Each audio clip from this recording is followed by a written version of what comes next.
really together this season. Good shot in the corner, kicks it out to clinch Hoycard, and that's great basketball from the Lynx.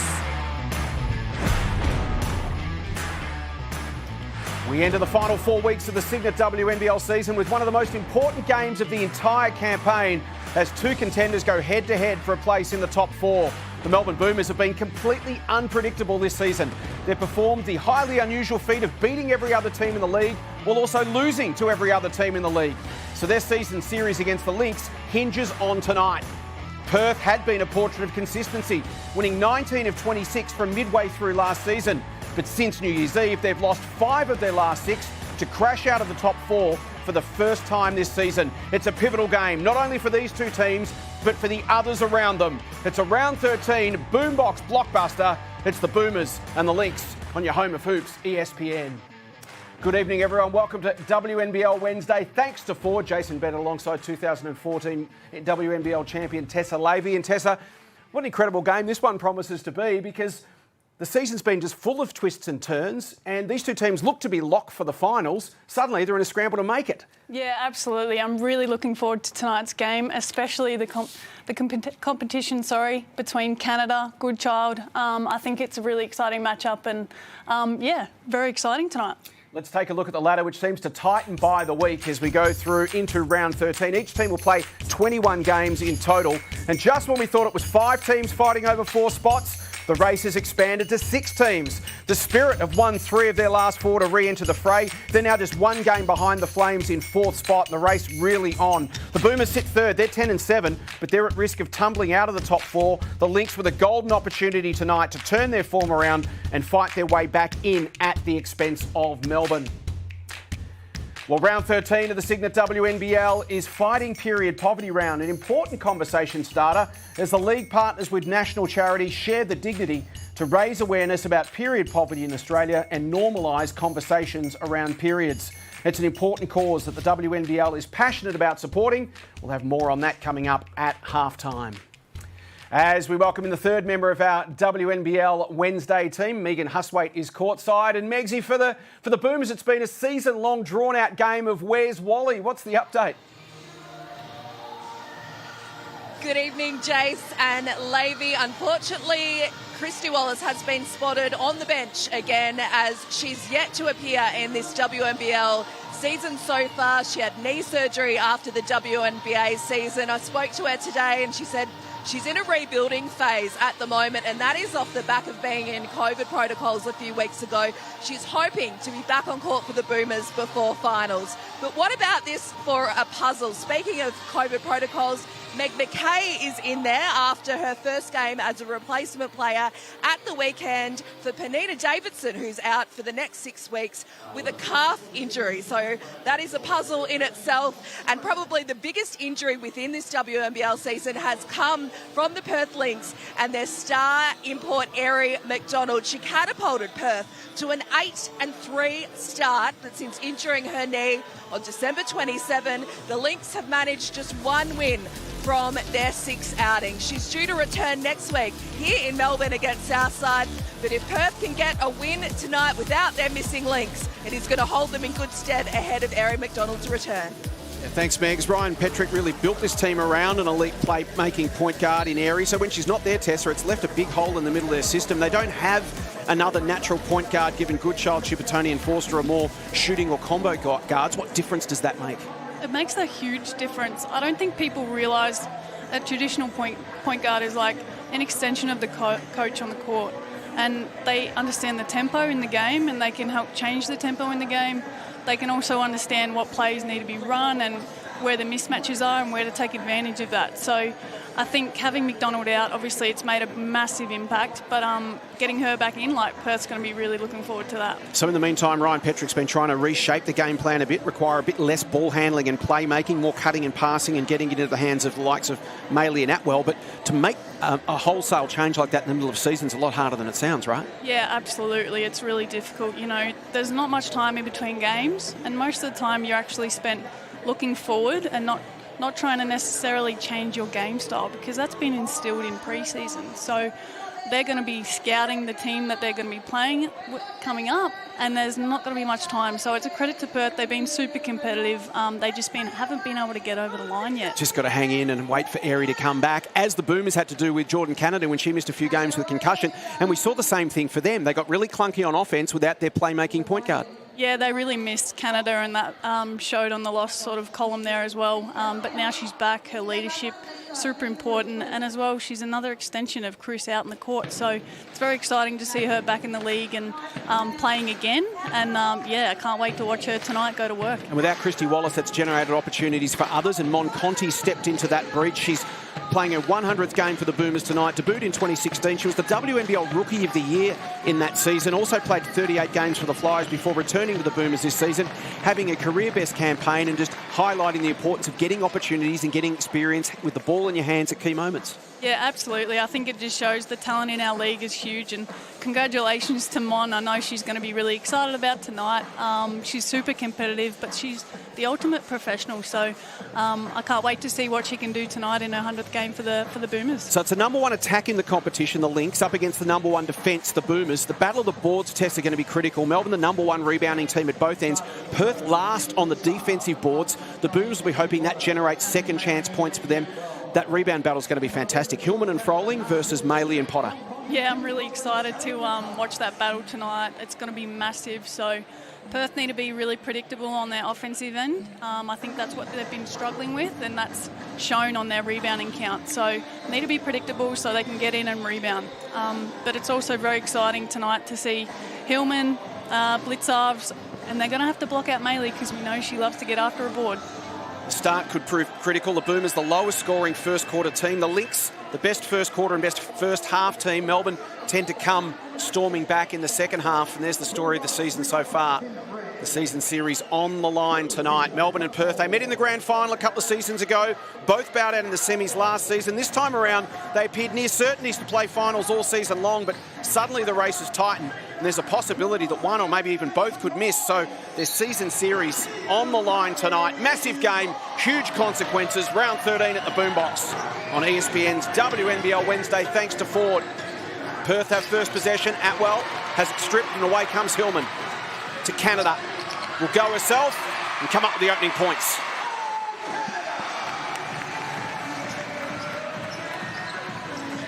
Alex Chipotoni, the veteran, coming back from giving birth, expecting to come off the bench for most of the season. She's got a starting role in the absence of McDonald, playing a lot more minutes than she was expecting. That shot from Potter won't drop, and away comes Nars again. Froling sensed a mismatch and exploited it. Absolutely. I'm interested to see whether Perth see Potter v Hillman as a mismatch and if they're going to go to that, because we saw in the first play they wanted to do that. And great by Boomers seeing that mismatch there too with Froling on Chibotoni. Good child, got to the rack but couldn't finish. It'll remain a Perth ball. So can the Boomers get away to a good start tonight? Speaking with Chris Lucas, he told us, look, haven't been able to put their finger on why their starts have been poor. He admits, look, he's not overly concerned because they've finished so strong and they've shown such resilience and hung in games, Tessa. They've managed to pinch some after just hanging around. Almost did it against the Flyers on Sunday. Yeah, I think, you know, they're always going to be competitive, whether they come out really quick or not. They're always going to sort of find a way back into the game, and that's a credit to them, and not dropping their heads and then losing the game. Offensive foul. So a good start here for the Boomers, coming up with the first 4 points and now possession. Such an important game. Just unfathomable to think one of these teams could miss the finals given the seasons they've had. They've been in the top three just about all year long. Both have dropped out of the four just once for the entire season. But the reality of the ladder right now is one could miss. Nice finish from Hillman. Boomers away to a great start. First 6 points. Maley wants to take on Hillman. Nice step back inside. Can't finish. Off hands. Boomers ball. You can already see the Boomers game plan here. They're trying to take Potter off the dribble a little bit, be a bit more active, get downhill with Hillman. There's Monconti. Really thriving. Getting better by the week. Just having opportunity to have the ball in hand as opposed to just coming off the bench for a couple of minutes here and there. She's getting extended periods to pick up the pace and the tempo and the intensity of this league. Blitzarves. Can't finish with the reverse. And away comes Maley. Good child. Go-ahead pass. Almost put her into trouble. And does in the end. Canada. She's got incredible hands. And provides the assist for Conti. Super start for Melbourne. That's a scary look, having Canada and Conti running at you full court. Jordan Canada, just elite hands. Two-time leader in WNBA steals. She is good as just about anyone in the game at picking off a loose ball. So some work to do here for Perth to settle into the game. Here's Ryan Petrick. 4 shots of theirs been. I don't understand, like, again, protect the paint. They have 8 points from a foot. Protect the rim. They get a post up 1-on-1. We have 2 super helpers on the court. I don't care about their non-shooters behind the three-point line. Get beaten a different way. Right now, again, I want to be in regular snaps. We good? Got to go or we sub.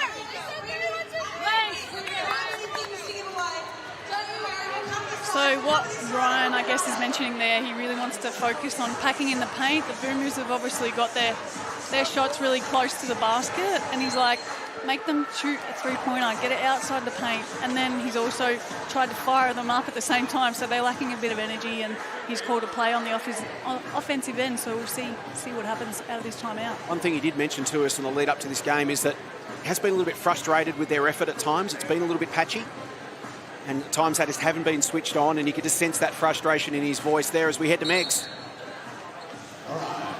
Chris Lucas and the Boomers happy with that start. As Jace mentioned, it's been an Achilles heel for them so far. A focus from Lucas for the D-Trans to be on every time as they continue here. Yeah, thanks, Megs. They're so quick, Perth, when they get their game up and going. They love to fly up and down the floor, so the Boomers are going to be very conscious of that tonight. Conti to Hillman.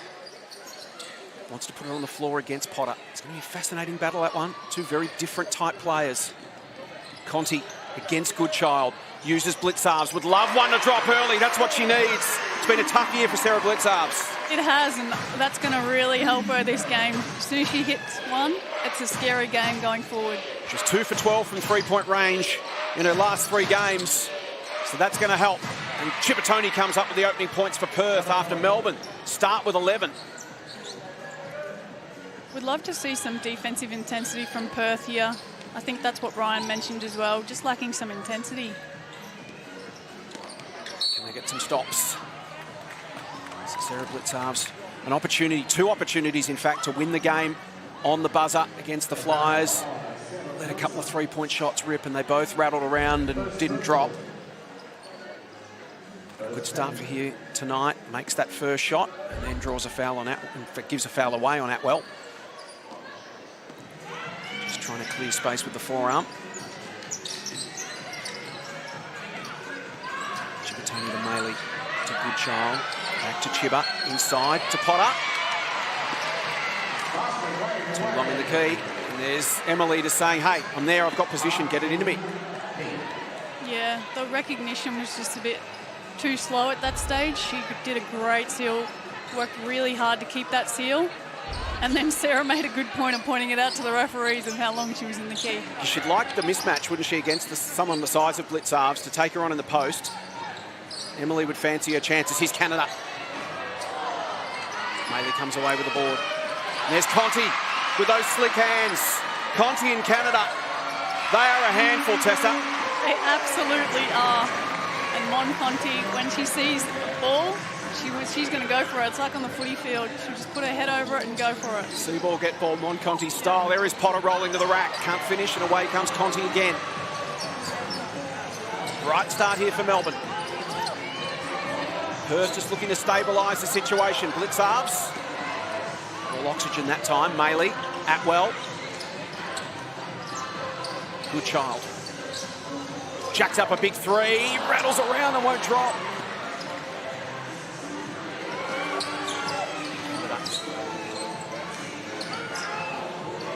Blitzarves to Conti. Nas steps out. Canada trying to make something happen. Attracts the crowd. Nas the deep 2. And away comes Maley again. Her rebounding not going to be absolutely critical, and that is a heavy shot in the middle of the court between Maley and Conti. Mon wore a couple from LJ on Sunday, and then a big shot there from Annalee Maley. She did. I mean, I've seen it time and time again. She'll just keep getting up. She's one tough cookie, but she'll continue to put her body on the line, and that's what you love about Mon Conti. So the foul there on Conti. Both players fortunately okay. Maley will have the inbound. So Perth get a bit of time in possession here. Get through a few sets. Get their offense rolling. Chipatoni. Hannon cuts. And there's Canada. The slick hands again.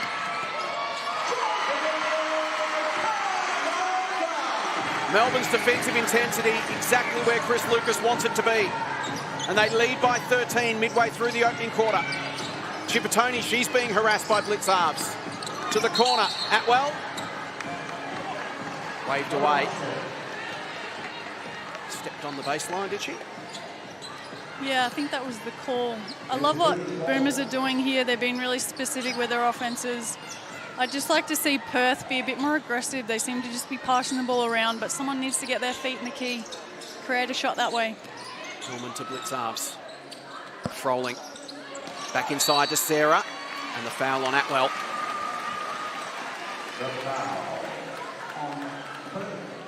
So Melbourne sharing the scoring load so far. All 5 of their starters are on the board. 4 points for Canada, 4 for Froling, 3 for Blitzarves, 2 each for Hillman and Conti. It's been a really healthy offensive start. Everyone involved. Hillman, Conti. Shot clock to single digits. Gets to the stripe. And hits 2 more.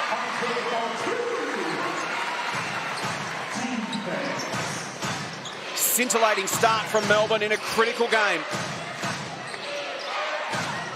Lovely inside pass, but Hannon couldn't finish. She received from Gorman.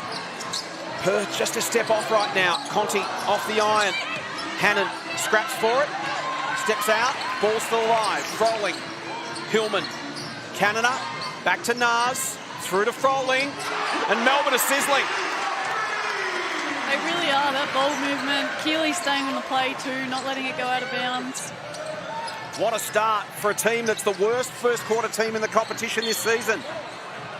Canada, a foul there, putting the pressure on Steph Gorman. Let's head to Megs. Perth have got a terrific record at this venue. They're 3-1 in recent times, but unfortunately that one loss is reminiscent of this start. That was game 3 of the grand final a couple of years ago, and Melbourne, after levelling the series in Perth, came back home and had a sizzling start, and there's shades of that right now. Canada creates the opportunity for Conti. She feeds to Blitzarves and 1. And when you think that Melbourne are the worst first quarter team in the comp, averaging 18 points for the quarter, the Lynx are the best, averaging 21. And right now, when you check the scoreboard, it's exactly the opposite, 22-2, all Boomers. This has all been generated too from their defense. They haven't necessarily run amazing plays or anything like that. They've kept it really simple. They're just creating their offense by playing some really great D. Great start for Sarah Blitzarves, up to 6 points. Averaging 12 a game this season.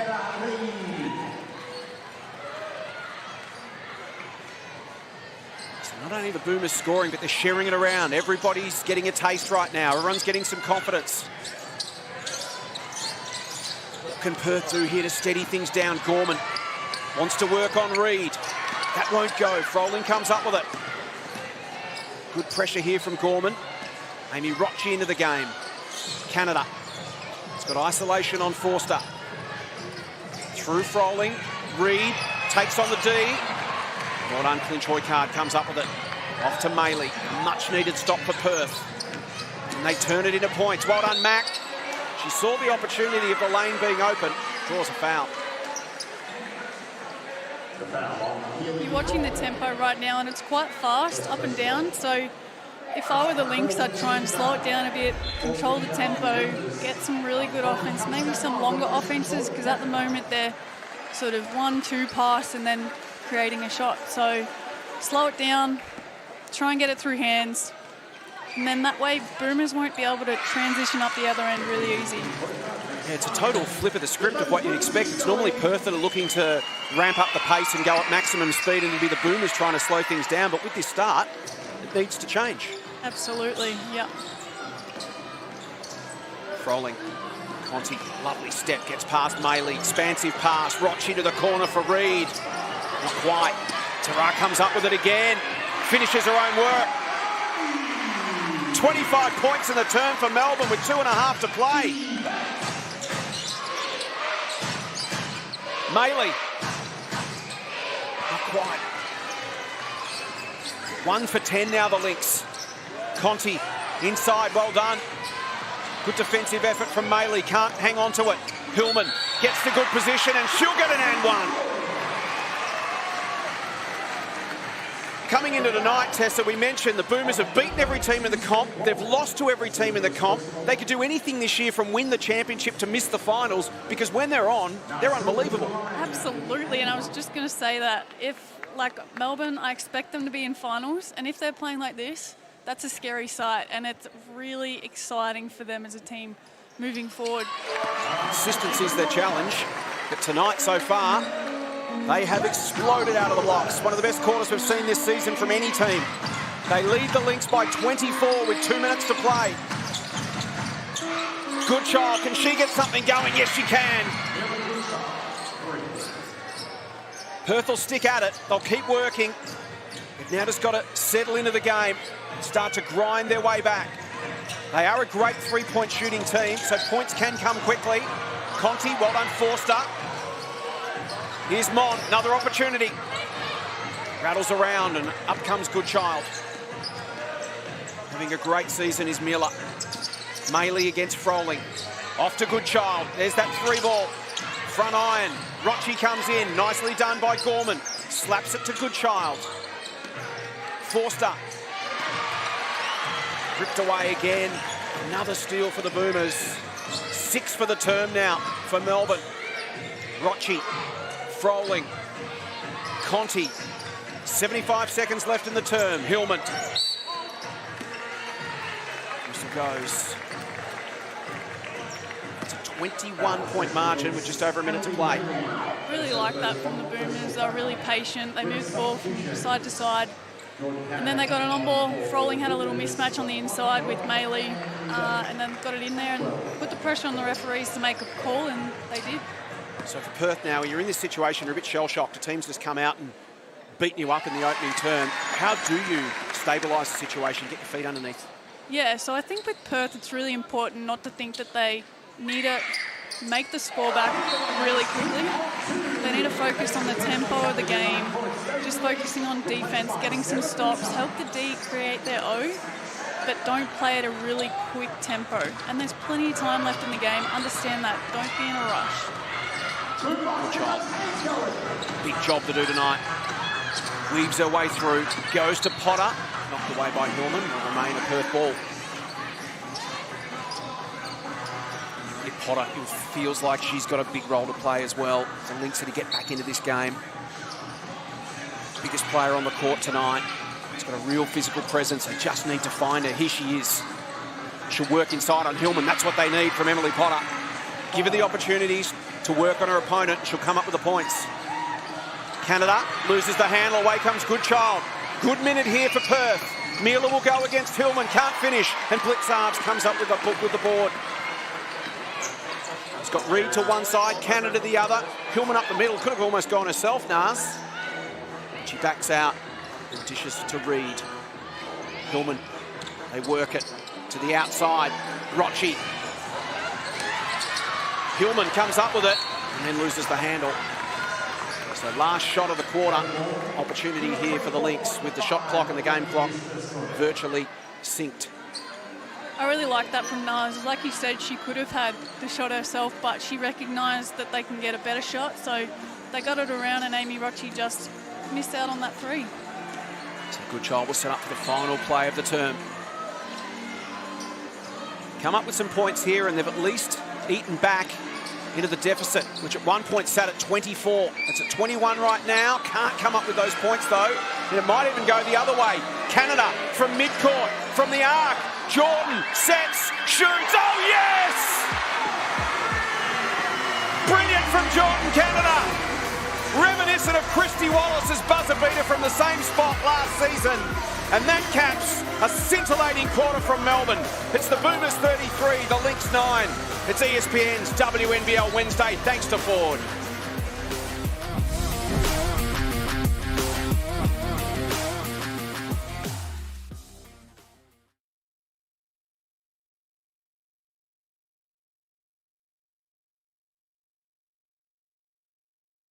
Trap her on the next one, or you want to stay straight up? We're doing all right straight up.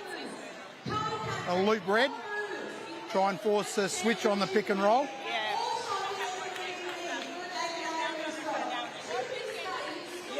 All right, loop. This team will not stop. We're not stopping either. They will not stop. Okay, so you've got to stay on point. Okay. He's out of bounds. I'm getting hit pretty hard. I'm trying to chase, but I'm still getting hit. And she's wide open every time. So I don't know Are you driving it baseline side? I tried driving it baseline. Well, Yeah. the second time, she set an up screen, and then I was chasing it, and I still got hit. Right. And she's wide open. Okay. So I don't know. I'll have a look. Okay. Potter played under, and Potter was the one. So it was a screen-to-screen reaction on the last one. Okay. All right. We'll have a look at it. We'll see if we can get some help. Shadow the inbound pass and recover quick.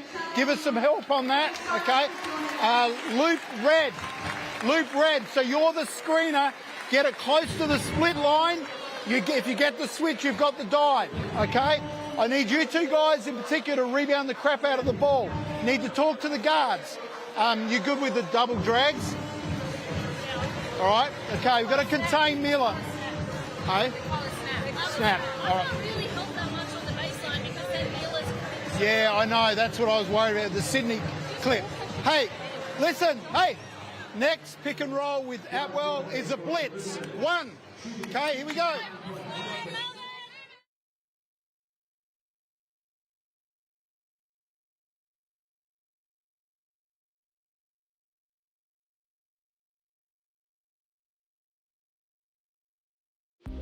The importance of period poverty can't be underplayed. The fact we get to raise awareness for it and support women in need. We get to supply people with the period products and sanitary items that they need and sometimes go without.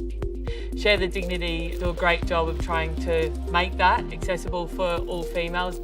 To be able to raise awareness for something that affects so many women in Australia, I think it's just so fitting for our league.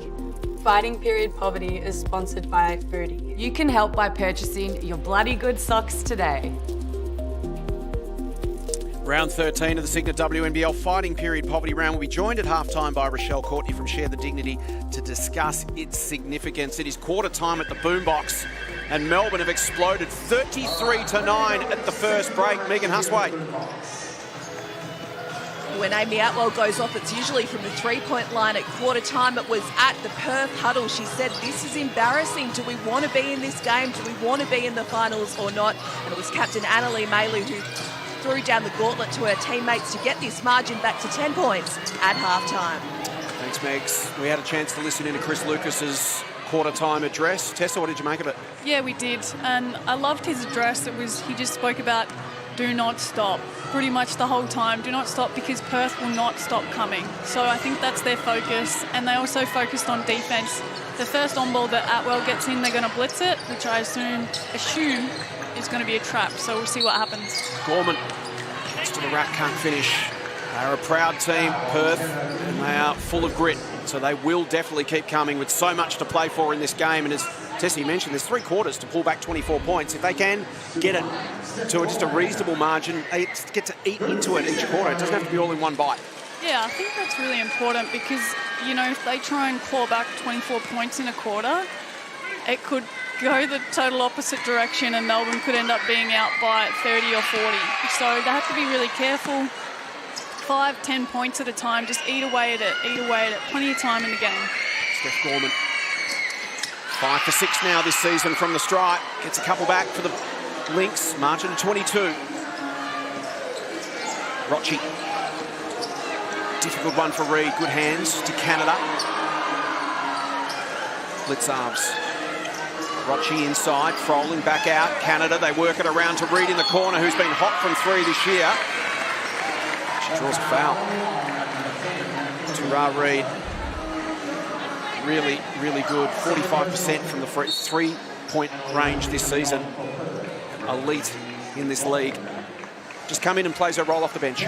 She does. She does a really good job, and defensively too, like, she's really solid. So I really enjoy watching her come off the bench and contribute. 25-year-old from Auckland.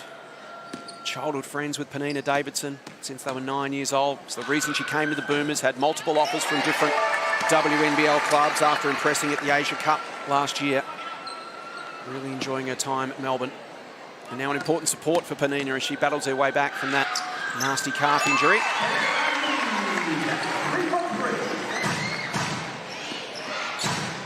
Good child, the former Boomer.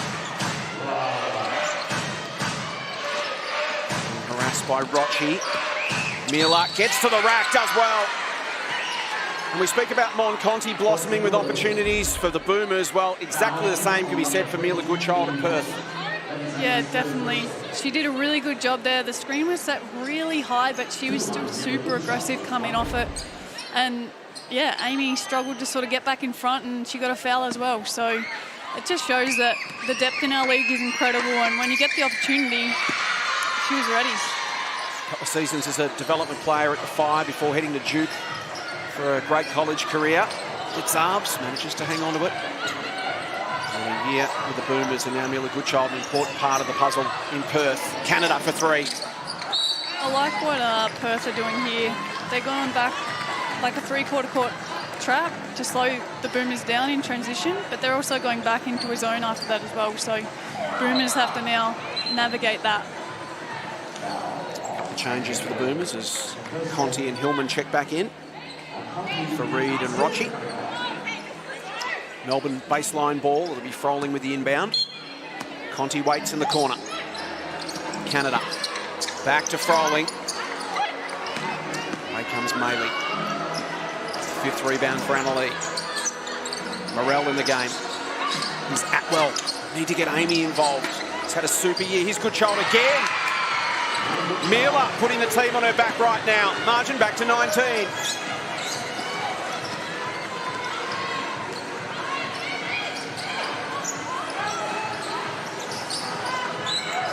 After Conti, she turns it over. Momentum just starting to shift Perth's way right now, and Miller comes up with two more. Timeout called. Margin back to 17 points. WNBL Wednesday, thanks to Ford. It's gone a couple of weeks, Pete, without somebody having a little accident, but it's still all fun. Kids are resilient, aren't they? We have got Mila and Emily taking on a good old fun sack race. Just the children, and you know what, Pete? Again, remember we're big. Well, we're big on purpose, so those 4s and 3s come out. I really still want to play as much tandem as we can. If there's we got ball and there's no one there, fan out a little bit. But if there is a high post, pinch in. And again, the ball goes to a wing, 4 come out first. Again, foul line, split line, you're playing your quadrant, so a catch, 4 has to come out. X2's eventually going to get there and 4 will bump off. Any low post catch, we're going to blitz the shit out of. And then we're playing from there. Scope. Keep it up, keep it up. That's too much fun.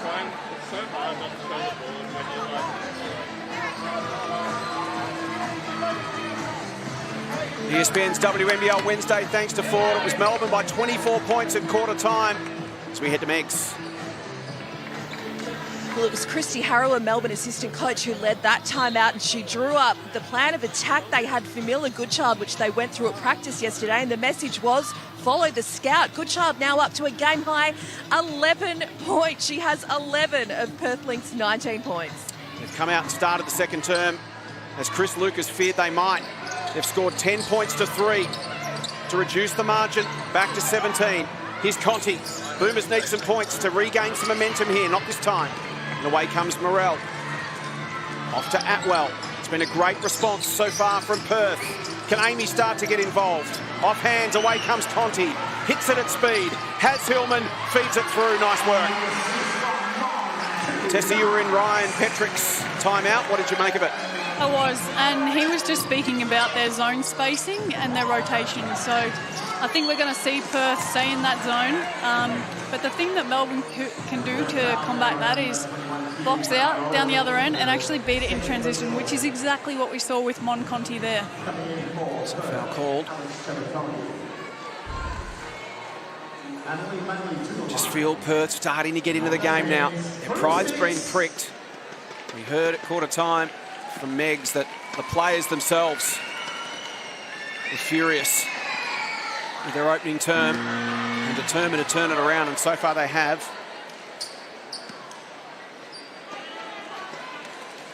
Molly Maley, 73% free throw shooter across her career, going at 70% this year.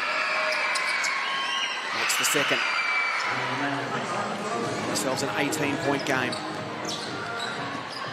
Conti confronted by Chippertoni. Off to Froling and now Canada.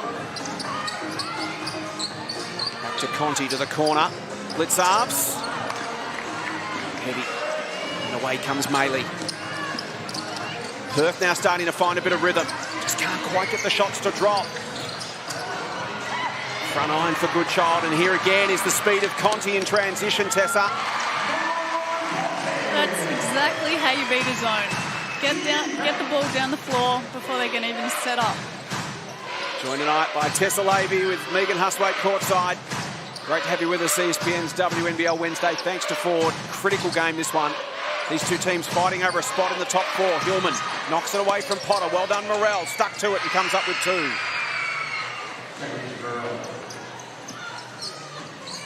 Canada to Hillman. Well done, Potter. Slaps it away. Maley, Morrell, Potter, Goodchild. Quick hands from Canada. Will remain a Perth ball. They needed a spark, and Mila Goodchild's provided it in the second quarter. She certainly has. She's been the one to sort of step up and take the shots and want to be in control of the game. So it's been really impressive. First season really is a core player in the WNBL. As you mentioned, 2 years as a development player. Townsville, when she was just starting out, and then a year last year as an injury replacement. Came in as a DP and earned her spot. Perth starting to get something going here. That's Ashley Hannon. Margin back to 15. This has been fantastic. Reed, Hillman, Canada. Feeds it through to Reed. Shot clock down to 6. Terra goes herself. Another stop here for Perth. Their objective was to get it inside 10 by half-time. Well, they've eaten into it so far. It's at 15, and we've still got more than half of this term to play. Chippertoni. Here's Hannon again. Not this time. Boomer is lucky to get away with that one. I just saw Blitzarves and Hillman just run into each other because all Perth did was just relocate from the wing to the baseline, and they got a bit lost. So Boomers need to switch on, I think, a little bit here. So both teams, and there's another turnover. And 2 easy points coming up. No, Maley can't. Slaps her hands together in frustration. So Melbourne have dried up. 33 points in the opening term, just 7 so far in this one. Both these teams have been inconsistent, patchy in games this year. Chris Lucas sensed it at quarter time. We heard it in his messaging. Hillman comes up with a couple.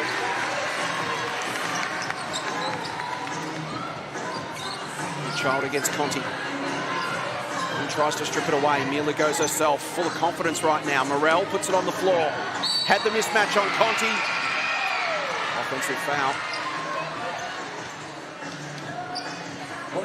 Perth have done a really good job adding to the tempo, understanding it, slowing it down when they need to. And Tage just took Mon off the dribble there and was really strong with it and got the N1. And we'll go to the line. Tage Morrell awaiting her residency, US national, but with Erin McDonald out at the moment, that's enabled her to come in as the second international player. behind Potter get an opportunity to play. Each team in the WNBL allowed to have 2 internationals in their active list. Blitzarves, Canada, Reed. Another stop for Perth. This has been most impressive. It really has. Perth's half-court trap and their zones really disrupted Melbourne here. So Melbourne either need to adjust, but Perth's done a really good job at mixing it up. Chiptoni, Morell, Atwell. Nice find inside, and Chiptoni with the finish. Amy Atwell has just taken 1 shot so far, their leading scorer this season. They've got 30 points on the board without a contribution on the scoreboard from Amy. Canada to Reed, a bit of pressure now on Melbourne, margins back to 12. Their offense has gone cold. Canada, somehow through the forest, draws a foul as we head to Megs. Because of the lightning Melbourne start, Perth rang the changes from the bench early from the first quarter, and they're now up to 12 bench points off the back of the last scoring from Tage Morell. Melbourne with just the 5 off the bench so far. Boomers led by as much as 25 points in the opening term. That margin's been halved. Just under 4 minutes to play in the second quarter. Tage Morell has a rest. If you're the Perth Lynx, it's pretty exciting that Amy Atwell hasn't scored yet, and she can catch fire at any moment. And that's the thing you love about Atwell. It doesn't matter if she doesn't score in the first or the second. Like, she could just go off at any moment and end up with 20 points. So none for Atwell, 1 for Maley and 2 for Potter. So just 3 points between their 3 guns. Yet they've got 30 on the board. Here is Potter. Here is Atwell. Kicks it back out. Hannon versus Blitzarves. Thunders into Reed.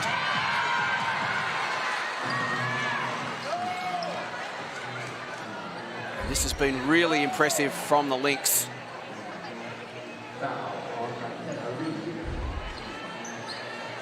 Hannon will go to the line. Second foul on Tara Reed. 22-year-old from Mount Gravatt. Played a junior basketball at Southwest Metro Pirates. Then off to the COE and off to college for a year in Texas.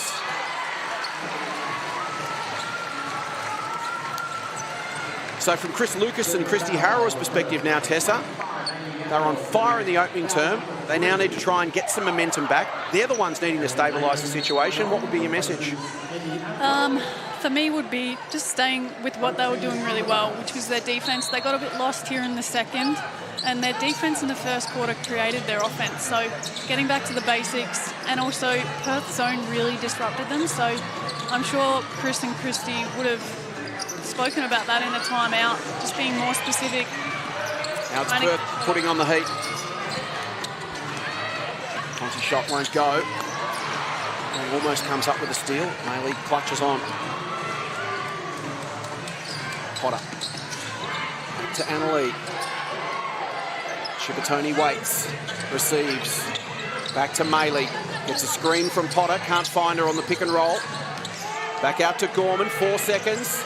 Through to Hannon. Worked out well. Nicely worked from Perth. It was patient. And they've got that margin to 10 points. They're right back in this game. Incredible first half at the Boombox. Melbourne played the most blistering basketball you can imagine. And somehow the Lynx have flipped the script in the second and worked their way back into this game. It's been the likes of Goodchild and Hannon. Not their leading lights normally. Atwell, Maley, Potter. It's been some of their role players. 7 points for Hannon, 11 for Goodchild, 5 for Morell, 4 for Chiptoni. And I love that. Brian's recognised that his starters maybe just be off a little bit, and he's put trust in his bench to come on and make an impact, and they really have. They've really responded. So pressure now back on Melbourne. This time out brought to you by Cygnett. Long-term supporters of Share the Dignity and committed to helping end period poverty. They're donating $1 from every product sold on their website from now until 31st of Jan. Head to cygnett.com to help make a difference. If it's man-to-man on the way back, I want you to go horns one. Horns one. Okay? Hey, we're playing too quick. Just slow down. Slow down.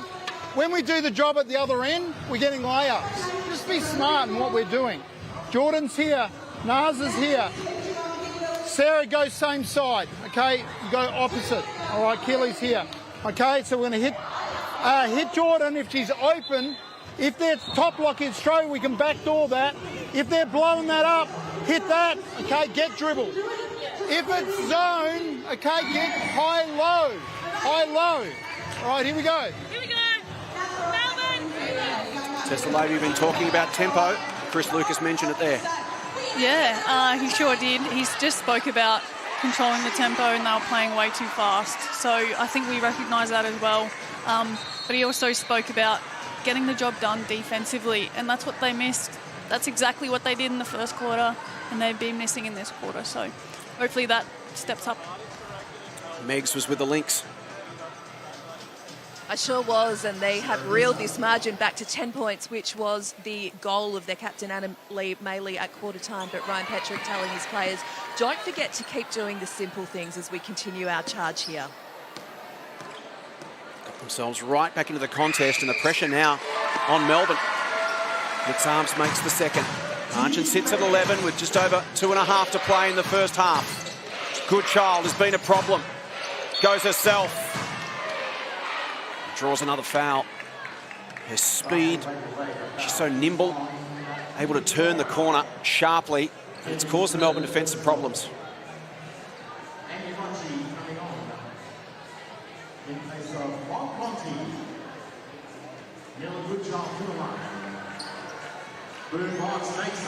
Goodchild leads the game with 11 points.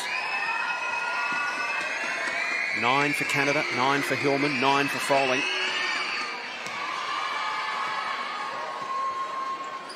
This has been an impressive second term from the 23-year-old. Playing game number 40 tonight.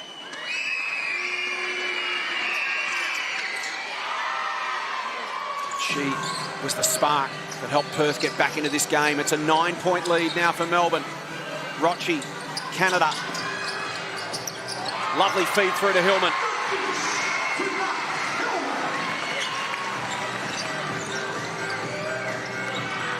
Tony on the bounce to Goodchild. Canada now looking to lock down on Miller. Inside ball. Lovely work from Potter. Went left, came back right, and comes up with 2. That was really smart from Perth. They recognised it worked with Miller the first time, and they went back to it. They took Miller's option away, and Potter was wide open. Litzarves made her first one tonight. She's missed a couple since. Shooting's been a little bit cold the last couple of games. Potter. Litzarves comes up with it, hands it off to Jordan, Canada. Froling a slight fumble. Allows Hannon to close. Keely goes herself and draws the foul. That was smart by Keely. She could have settled for a 3. Instead, she was really aggressive and got the foul call. Fascinating tactical battle. Melbourne blitzing Perth early. And full credit to the Lynx here. They've showed composure and poise to steady themselves and fight their way back. Margin now at 9 with 1:36 to play in the half.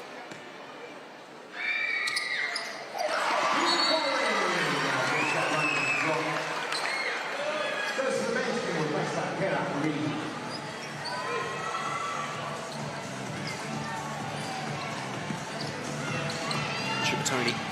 It's Rochi. Goodchild. Potter identified the double team. Rolled towards the hoop. Couldn't finish. Maley can and one.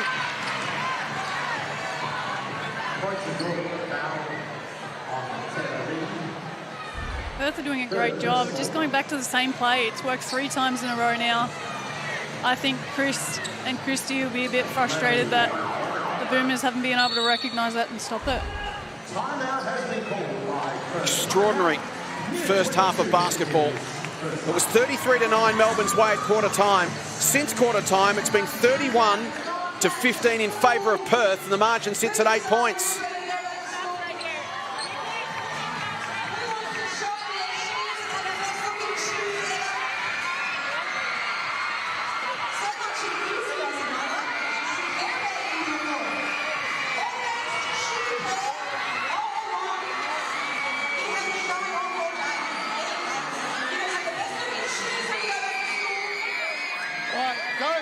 Going to go zone one time. Okay, Mila's their only true shooter, but we aren't even challenging shots. Got to get a hand up. Okay, on the fourth pass, you twist the man. Okay, twist the man. So Shed, you go low. All right, Naz in the middle, Sarah here. Okay, make sure you point it, know where Mila is. Play her team. Okay, here we go. Spoke about the importance of rebounding pre-game. Tessa, that currently the rebound count 21-19 in favour of Perth. Melbourne, the #1 rebounding team in the competition so far this season. So it's been a good effort on the glass so far from Perth, and part of the reason they're back in the game. Yeah, absolutely. I think for the Boomers, sometimes when you're hitting shots, it's hard to rebound when they go in. But Perth have done a really good job putting that pressure on and creating second chance points for their team.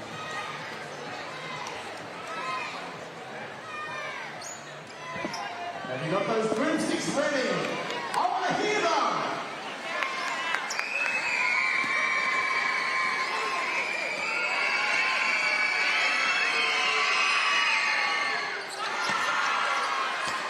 He adds the extra. Canada. Calais is into the game. Rochi.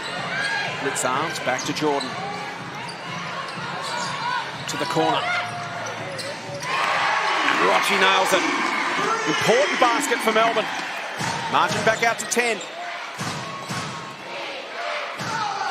They've scored 18 for the term, so it has been a productive one offensively. It's just that Perth have fired up at the other end and left them in their dust.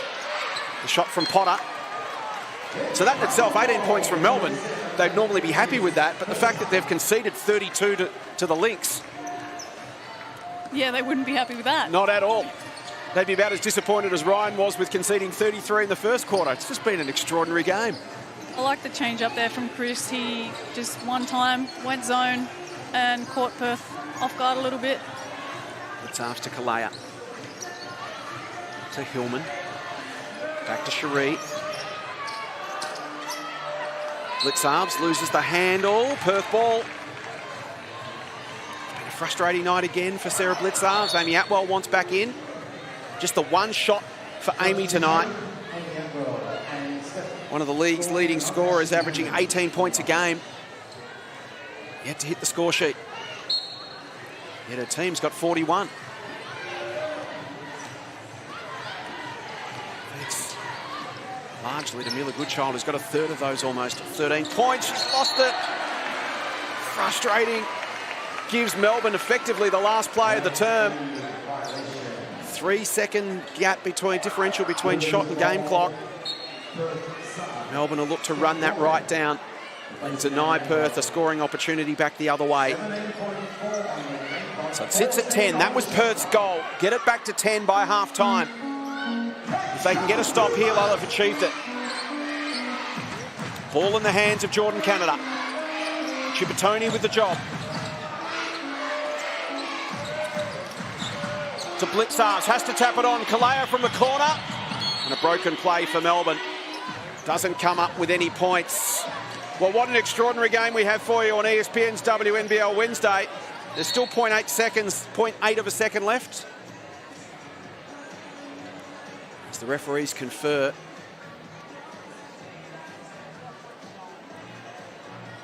It was all Melbourne in the opening term. All Perth in the second. And it sets it up for a fascinating second half.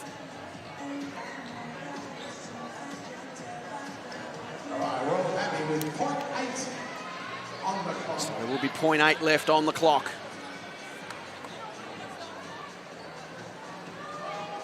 Laurie Maley with the inbound. She'll launch it long. Catch and shoot. Goes the other way. Don't tell me. Oh my goodness, almost. She couldn't have done it 2 quarters in a row, but she almost did. Jordan Canada with a long-range shot. Rims out.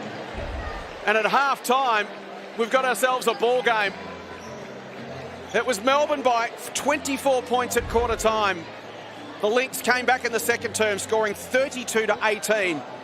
And as we head to the halftime break, it is a 10-point game. Melbourne 51, Perth 41. Megan Huswaite, what are we seeing?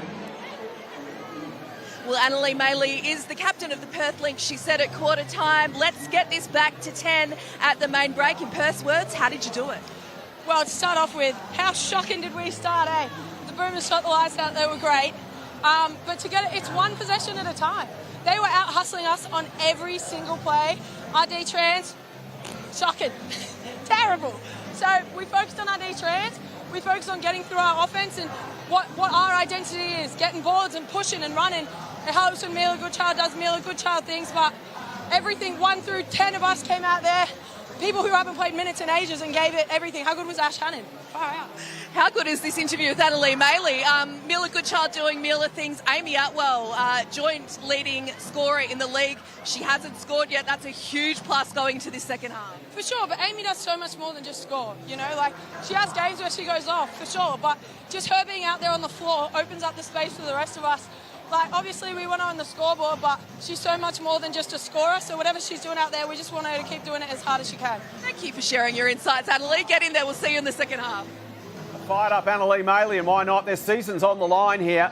They trailed by 33 points at quarter time. Sorry, but by 24 points at quarter time, should I say. Melbourne with 33 points in the opening term. And as Annalee Maley said, how bad were we in the opening term? As bad as they were in the opening term, they were just as good in the second. But let's go back to that first term test. Tessa, what gave Melbourne the advantage early? I think the tempo in the game, they just added to it, and their defence, they gave Perth absolutely nothing. And then come the second quarter, it was sort of flipped it, you know. At Perth were playing some great D, which was creating their offence, and Melbourne almost couldn't sort of get a basket. They really struggled. So it'd be interesting to see this second half. It's going to be really exciting. Yeah, the psychology of this is fascinating, isn't it? As we take a look at the overall numbers, the Boomers shooting at a 46% clip and the Lynx at 40. So both teams from a shooting side of things have been excellent. As we mentioned, the Lynx up by 2 on the rebounding side, which they'd be really pleased with given the Boomers are the #1 rebounding team in the competition. You see these two teams go to half-time. The Boomers actually lead it by 10, but in many ways it feels like they're almost behind. Yeah, absolutely. It's like a momentum shift has almost happened, but it's credit to Boomers. They're still 10 points up, but Lynx have done a really amazing job to be back in this game, just be 10 points down. It's been an incredible game so far, so can't see what happens in the second half. Well, it's half-time at the Boombox in Melbourne. It's the Boomers leading it by 10 points. Coming up, our WNBL Wednesday halftime show, thanks to Ford. And as we head to the break, here's our top 5 plays from round 12. Whitcomb goes herself, and that is tough over the hand of Brianna Turner. Then lobs it in for Froling. There she is. The block doctor comes from the baseline to knock it away. Great job by Nadia Poch there. With 2 hands. Thank you very much. Canada glides in. 1-point ball game. What time is it? It's Jordan Canada.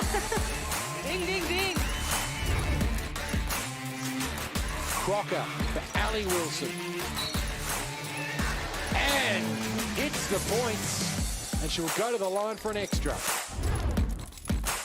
Fowler. Potter's going to make a move here. Gets it off in time. Tough finish, Gemma Potter.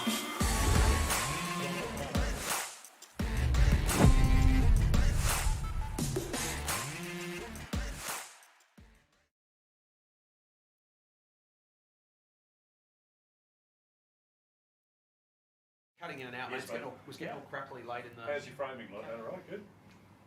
Yeah, good. And I'm just getting the signal. Hang on a second, mate. No worries, mate. I'm everywhere. How long does this, I know nothing, so how long does this second go for? About 2 minutes. Okay. Yep, I'm going to ask you... How's this feeling now? Yeah, we'll see how we go, mate. It's not crackly, so that's a good start. You guys are doing great work in the space. Research is compelling. So, you know, just some of those bloody big survey stats and just, you know, why this is such a big issue. Yep. It's not necessarily something that's top of mind for everybody, but when you look at the amount of people, Australians, that it affects, it's a really important, it's almost a silent issue, and we're trying to, you know, shine a light on it, right? Yep. And then the next one will be the, if we have time, the digital vending machine in Adelaide. So I know last year we were raising money for that. I was there yesterday and they installed it. It was amazing. Yep, so that's great. and then how can we get involved? Okay. So that's probably the three things we'll talk about. Easy. Thanks, Steph. Imagine if Jordan had sunk that second one as well. You were asked for it too. Quarter time, second quarter. To the right.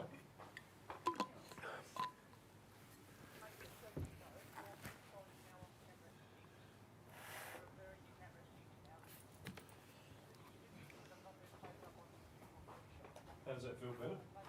Say again, Phil. Yep. Yeah. And you've got the single on 5 for Rochelle. Yep, no worries. Gotcha. No problem, mate. So we're on this one here. Yeah, we're looking at that one. Yep. So it's either this. No, it's this one. You're looking at this one or me. Or you. Yep. Just mainly me most of the time. You just think about that as being the third person in our conversation. Okay. You're going to be great. Thanks. Oh, she's a veteran. She was here last year and did it and nailed it. I did.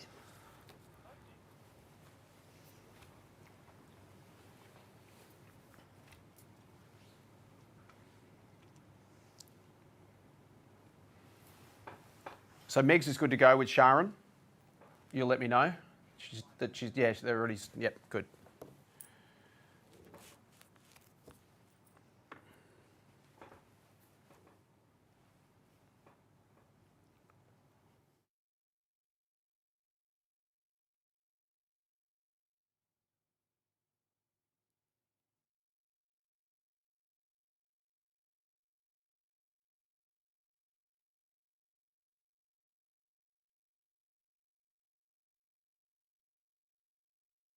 We've now distributed 4.5 million period products, and this year it's our goal to get to 5 million. These 300 bags that you're putting together will go towards our 1 millionth bag that we've been able to distribute in the last 9 years. We're the only professional sporting league in the country that does a round aimed at fighting period poverty. Again, we're very, very proud of that. I think there should be more doing it. 3, 2, 1, let's go!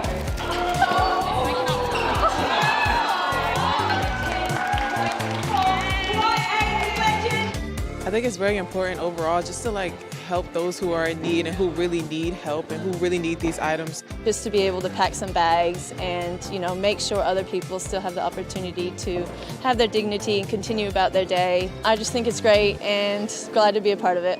Fighting period poverty. Round 13 of the Cygnett WNBL is Fighting Period Poverty Round, and it's an important conversation starter as the league partners with Booty, Cygnett and national charities Share the Dignity to raise awareness about period poverty in Australia and normalise conversations about periods. And joining us is founder and managing director of Share the Dignity, Rochelle Courtney. Rochelle, thanks for your time. Great to see you again. Thank you. It's great to be here. How exciting that we're talking about periods on TV. Exactly right. Your organisation's doing great work. It is a bit of a silent issue. It's not top of mind for a lot of people, but it does affect so many people. Absolutely. I mean, menstruation has been clouded by shame for such a long time, and the WNBL putting their name and the girls talking about it removes all of that shame and stigma. Last year we were here, we were talking about raising funds for what you call a dignity vending machine, a machine that can provide sanitary products for someone who needs them. They can just go up and access the machine and, as you say, share the dignity. Tell us a little bit about an update, because last year it was all about raising money for those sort of machines, and you have got an update for us this year. Yeah, yesterday the machine has been installed in in Adelaide, in Murray Bridge, and we were at the vending machine with some of the players. It was fabulous, and that machine is there to, as you said, dispense period products with dignity and ease so that they don't have to ask anybody. The sort of numbers of people that get affected by this, you did a study a couple of years ago. 1 in 5 Australian menstruators are forced to improvise on period products. 40% have had to change to a less suitable product because of cost. Missed education, missed school, missed sports, missed work because of these issues. It is a major issue, but one that we need to talk about more often. Absolutely, and when we know better, we can do better, right? So we are actually redoing that body of research this year. So we are hoping for 500,000 respondents. Last time it was 125,000 respondents. So we're looking to see whether that problem has got better or worse. We can see that the cost of living has increased menstrual inequalities, to be honest. We are seeing people who are going to work who can't afford the very basic of essentials. So are using chucks and wadded up toilet paper to deal with their period, and that is not acceptable Not anywhere. acceptable at all. Now, you've joined forces. It needs to be a collective effort, of course. You've joined forces with WNBL, with Booty and with Cygnett. How can we get involved and support the cause? Yeah, look, we say to everybody the most powerful thing anybody can do is to use their voice. So have a conversation around periods, around period poverty. Have a conversation at your workplace. Are they supplying period products? But join us on our social media and absolutely fill in the survey, because when we know better, we can do better and we can make changes. So there's an opportunity to donate sanitary products at every WNBL game to be distributed to those in need. You can even purchase a pair of Booty period undies at the game and drop them in the collection bin that will then go to people that are in need. That's a fantastic idea. Bloody good socks are for sale online at sharethedignity.org.au. Absolutely, and you can also grab yourself one of these T-shirts at any one of the games and bring period products to any of the games this weekend. And Cygnett will donate $1 from every product sold on cygnett.com right through to the end of January. Rochelle, congratulations on all the work that you're doing. Best of luck with it, fighting period poverty round 13 in the WNBL. Thank you. Thanks to Rochelle Courtney. Well, it's the 40th season of the Boomers in the WNBL, which, believe it or not, makes them the longest running elite women's sporting club in any sport in Australia. And to commemorate at every home game, they're honouring a club legend. And Megs is courtside with one of just 3 Boomers championship captains. I sure am, Jace. Parkville is the scene of the Melbourne Boomers' 2 WNBL titles, the first in 2010-11, and the Rachel Spawn medalist for Grand Final MVP in that game with 27 points and 5 assists was Sharon Milner. This place must hold some happy memories. Yeah, thanks, Megan. It sure does. It's quite surreal to be back here. I was at the last championship as well, and just to see how far the club's progressed in those 10 years. Obviously, you know, very humbled to be part of that first championship, but you know, just so proud of this club and how far it's come. Enjoying the game tonight. It was a great start for Melbourne, but gee, Perth put the burners on to reduce the margin in the second quarter. Yeah, it was an awesome start, wasn't it? The Boomers were just absolutely out the gates, and it was looking like it was going to be pretty, big margin. But yeah, Perth have pegged it back. It'll be interesting to see what happens in the second half. You were one of the great point guards in the league.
friend of mine who's having a birthday today.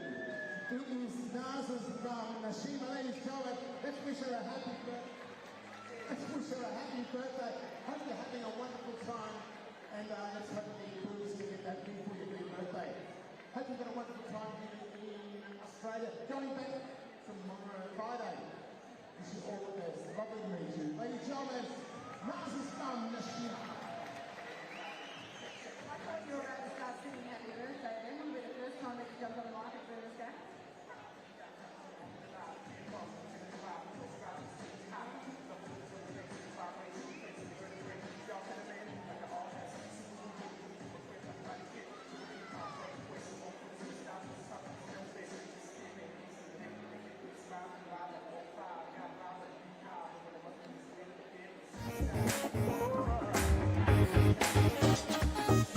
ESPN's WNBL Wednesday, thanks to 4. The Melbourne Boomers flew out of the blocks and played one of the most blistering quarters of basketball you can imagine in the opening term. 33 points. They led by 24 at quarter time.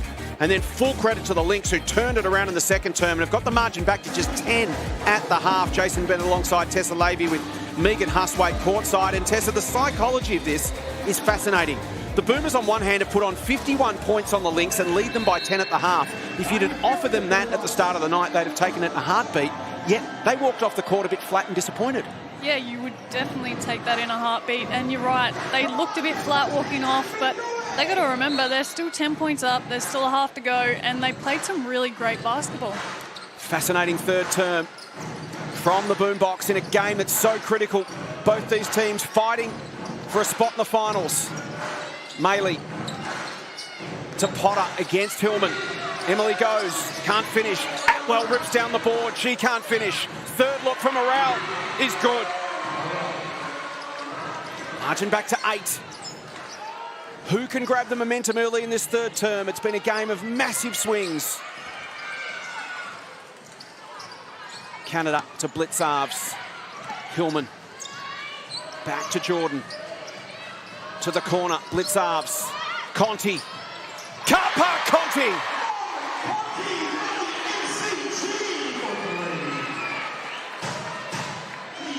And now the steal. Takes it away from Goodchild. And Mon scores 5 in 5 seconds.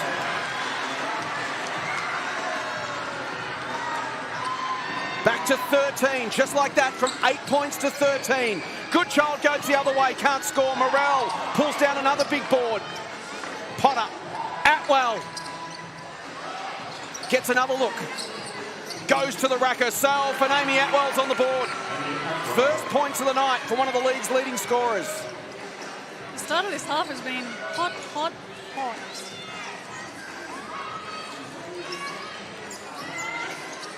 Fascinating game this has been. Still so much to look forward to. Mon again! She's got 8 points in a minute and a half. Surely a little heat check coming from Mon in the next offensive possession. Morrell getting involved. Potter knocked away. And here comes Conti again. Surely not. Over the top, Froling. Canada wide open. Rolls around and Morrell comes up with it. So the Boomers, what a response, back out to 14. Sorry, Tage Morrell getting rewarded with a start in the second half. Ryan must have really liked what he saw, and she's been doing a really good job providing a bit of a spark for them. Conti with the harassment on Goodchild. Potter with the deep 2. Crashing in over the top. Annalee Maley hits the floor. Ball spills free. Lunging effort. What a contest this is. Jordan Canada's down. Here's another look. Maley, Canada. Jordan hits the floor late. It's not a game without Annalee hitting the floor a couple of times. Just total and absolute commitment to every ball, Annalee Maley. So what a start to this third term.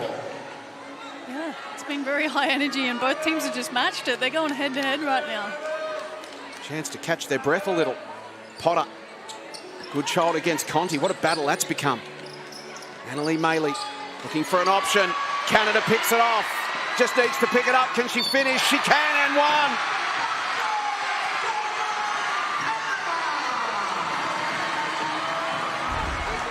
The speed in the hands tonight of Canada and Conti have been something to behold. 6 steals for Jordan Canada, 3 for Conti, 9 between them. They have been electrifying. They really have. And I think Boomer's obviously spoken about it before the game and tried to capitalise on a true point guard for Perth not being out there and controlling the tempo, but getting up on the ball and using their speed and energy. And yeah, that's what we've seen so far in this game. So Amy Atwell up to 4 fouls. That's sneaked up on us. 1 for 4 tonight, Amy. As Jordan Canada adds her 12th point to the night. Conti's got 14 now, 12 for Canada, 11 for Hillman, 10 for Froling. They've shared the load. 13 for Goodchild, who was sensational in the second term. Potter drives to the rack against Hillman. Waved away, offensive foul. Emily Potter frustrated.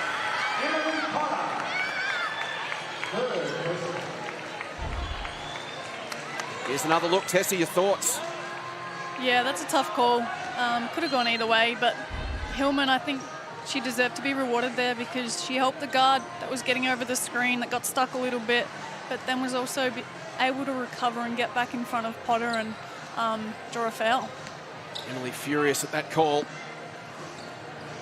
Margin now at 17. Conti turned the game in the space of 30 seconds to Canada. Steps around, feeds through. Some razzle-dazzle from the Boomers. That was nice. 2 of their playmakers, when they touch the ball, pretty exciting things happen. So again, Perth having to weather the storm here. Goodchild, Chippertoni, Potter, nice pass. Short shot picked off by Hillman to Canada. Just so light on her feet. Blitzarves, Mott again from long range. Not this time. She deserved a little heat check there. She'd earned the right? Yeah. I think Perth doing a really good job here of trying to get through their offense, slowing down the tempo. Averages 3 points a game in her career, Mon. 6 points this season. She's up to 14. Chippertoni. Here's Potter rolling to the hoop. Can't get it to go. That'll frustrate Emily. Not a good look there. Conti. Rocci. And again, the Boomers are happy to lift the tempo here. Hillman deep 2. Got the game back on their terms, Tessa. Yeah, they really do. And the Boomers have gone a little bit small ball here. They got Rocci in the 3 spot, Sarah's gone to the 4 spot, and Hillman in the 5. And I quite like that because Perth just can't seem to keep up at the moment. Rocci. Potter hits the floor.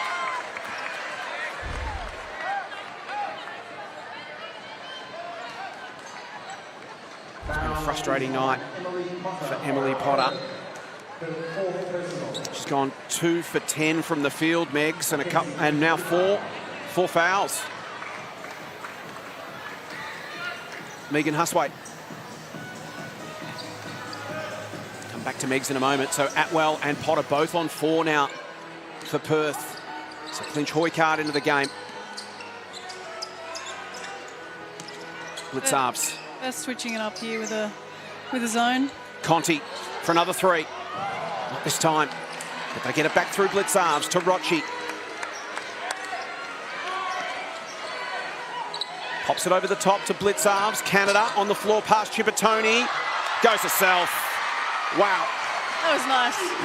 That was really nice. Did a little up and under reverse. Goodchild. She tries to get to the rack and it's slapped away by Amy Rocci. It'll remain a Perth ball, and the margin, just like that, is back where it was at quarter time.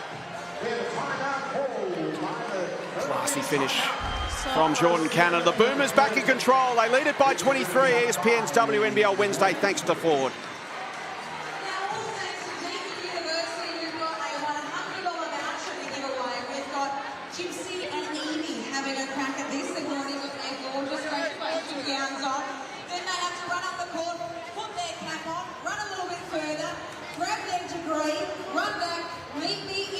I like Jordan Canada. I think she's really good. I don't know where in Bobby's scout he told you she was Steph Curry. We got a flyby closeout in the air where we tried to hit the roof. And now we get another closeout where she goes around and then makes highlight reel Kyrie Irving up and unders. Jordan Canada beats you from out here. My fault. Jordan Canada gets you off the bounce. That's not on anyone else. The argument in all the video was closeout short. We never asked for a hot closeout. We're in 2. You are short on Canada. Are we crystal clear on that? Good. Right now we're in pistol series. Again, I want to find dribble, pistol dribble, but I need to find 5 out after that. ESPN's WNBL Wednesday, thanks to Ford. The Boomers back in control. They led by 24 at quarter time, 10 at the half. They've exploded in the third. They're back out to a 23-point lead. Tessa Lavey, that entire timeout, Ryan Petrick talked about Jordan Canada and said, who told you she was Steph Curry? Yeah, I quite enjoyed that timeout, and I think Ryan did as well, because he was just sort of explaining to his players, like, come on now, like, let's switch on. We know Canada's a driver, and he gave some comparisons, like Steph Curry's out there making plays, and I absolutely love that, because that's how creative she is with her shots. But he just asked them to know the scout, close out short, get her to shoot threes. He said if she beats you from long range, that's on him. If she puts it on the floor and drives on you, that's on you. As we head to Megs. Chris Lucas walked into his timeout with his arms open, and he had 4 words for his team. Team defense, very good. Just telling Naz Hillman, Emily Potter is on 4 fouls, so when she comes back into the game, they're going to attack her. Another good child, thanks Megs. Shot rattles around, bounces off. Rochi, Conti, back to Amy inside to Sarah, quick hands back to Mon. Still plenty of time on the shot clock. Rochi drives and Blitzarves fumbles it out. So for the second time tonight, the Lynx need to stabilise, get their feet underneath them again, Tessa. What worked for them in the second term, they've got to do it again. Yeah, absolutely, and I think that's some confidence they can take with them. They've done it already, they just need to do it again now. First miss from Clinch Hoycard, makes the second. We've seen they're resilient and they're gritty. There's plenty of time in the game. Just got to start grinding their way back into it. First things first, they've just got to shut the Boomers down again, as they did in the second term. Hillman to the outside. Conti, shot clock to 5. She draws a foul on Steph Gorman. So 4 fouls on Atwell, 4 on Potter. No one in foul trouble at all for the Boomers. Frolling's got 3. Looks like Perth are going to stick with the zone here. Worked for them in the second, didn't it? Yeah, it really did. The only thing that can sort of get them in trouble here is if they don't box out, because against the zone you're defending a space necessarily than a player. So it's hard to actually recognise when the shot's going up, and then you need to box out and find a player. So they have to be cautious of that and not get the Boomers second chance points. Foul call there on Hannon as she came across to help. Sends Hillman to the line. Naz a 79% free throw shooter this season. They've needed her to play tall this year, Tessa, because they don't have a very tall lineup. She stands 188. She's their tallest player at the moment without Penina Davidson in the group. And she, coming into tonight, pulled down 64 rebounds in 6 games. She's been doing her job. Yeah, she really has, and I think that's a credit to her and how hard she's been working. I think it's hard to recognise when, she may be an undersized big, but if you're the Boomers, you can also see that as an advantage. And like at the start of the game, she actually took Potter off the dribble a lot. And it's got her in foul trouble now, and she's sitting on the bench. So Chris Lucas has been really smart with that, and he knows what his players can do, and he's allowed them to do that. She's a scoring big, Naz Hillman, and a great acquisition for Melbourne this year. Still so young. As Chippertoni puts in 2. Naz just 23 years of age. This is her first professional gig outside of the US. It's a great learning experience for her. Boomers by 21. Just over 3 to play in the third. Conti. Rochi. Hillman, well done. Chippertoni knocks it away. Naz gets it back. Shot clock down to 7. They toss it away. Can Goodchild turn it into points? Takes on Hillman. And extracts a foul. The Boomers need to be careful with that set there against the zone. A lot of them just grabbed it and put the ball above their head, and they weren't aggressive with it, threatening to get into the key. They need to be careful not to do that moving forward. And exciting to see the emergence of Mila Goodchild and Mon Conti this season. 2 point guards getting more opportunities by virtue of injury. And Tessa, as a point guard yourself, massive difference between coming off the bench, often in blowout games or playing junk minutes, as opposed to being the starter that's being relied on to have the ball in your hands at the key moments of games. Yeah, absolutely. It's a massive difference, and I think, you know, point guards can only get that experience through playing. It's not something you can sort of just chat about and sort of understand. You actually have to go through it to learn it. And like I said at the start of the game, you're an extension of the coach, so you really need to know the game inside out. Mila, not a natural point guard, so her emergence in this role, pleasing. It's going to be great for her development in the longer term. Adding that string to her bow, rolling shot short. Blitzarves comes up with the board and the finish. Sarah into double figures. She's got 11 now. Boomers lead by 21. Perth need to make sure they box out with that zone. They just gave away second chance points. Beautifully weighted pass from Chippertoni. Hannon couldn't finish. Maley keeps it alive. Clinch Hoycard. Not quite. Still there. Another opportunity. Hannon's been good. Maley sung her praises at half-time, and rightly so. Here is Anna Lee with the ball. Shot clock down to 5. Can they make something happen here? The little feed. The voice from Maley was good. The finish not quite. Foul call.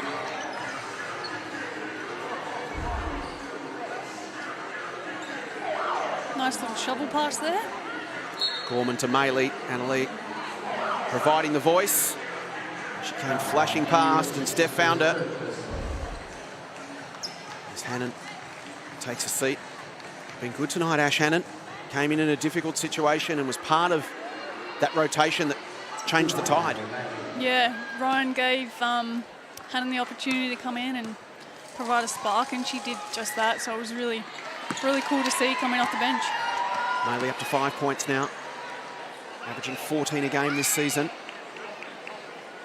Heard the passion in her voice at half-time.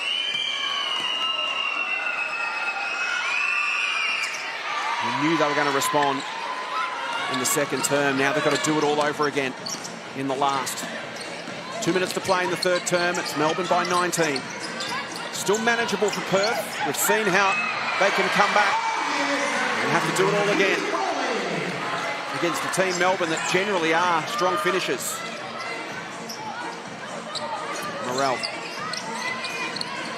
Chippertoni cut to the hoop. Tage gets it inside. Back out to Maley. 5 seconds on the clock. Anna Lee can't get it to drop. Here comes Blitzarves. Goes itself. Troy coming up to Maley. Holds it up. Back to Mack. Atwell playing on 4 fouls. Maley inside. Morrell. Yes. Adds 2. Margin back to 19. That was nice. Super simple. I'd love to see Perth put the ball in Atwell's hands a little bit more and get her involved in the game. And she can create plays, so allow her to do that. And they come up with a stop or two here late, Perth. Just eat into the margin a touch more. There's the foul on the shooter. We have a foul on Alex Chippertoni. Third on Alex Chippertoni. We'll send Tara Reid to the line. So for the second time tonight, Tara fouled on a 3-shot.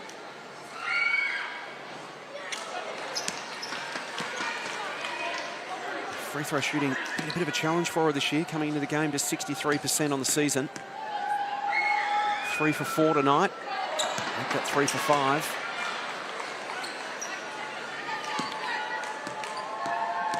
There's something about fouling three-point shooters that, you know, we get super annoyed with ourselves when we do it, but somehow we just can't stop doing it. 20-point game. Maley looking for an option. Forster. Wanting to work on Kalea. Throws it away though. Big for Atwell. 9-second differential between shot and game clock. Boomers ball. You can see what they're trying to do there, and they're trying to get Atwell open there, but the Boomers, credit to them, they're doing a really good job of fighting over the screens and not allowing an easy pass. Rochi to Froling. Back to Amy. Goes herself. Little shovel shot is great.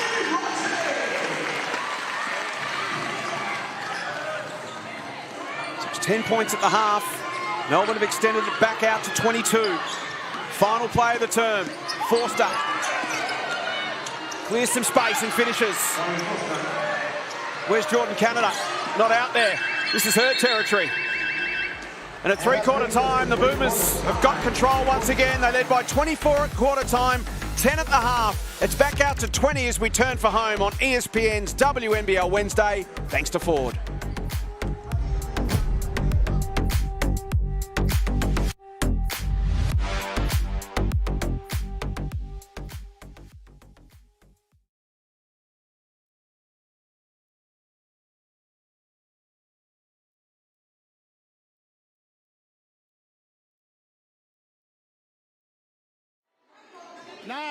Naz, it's Sarah.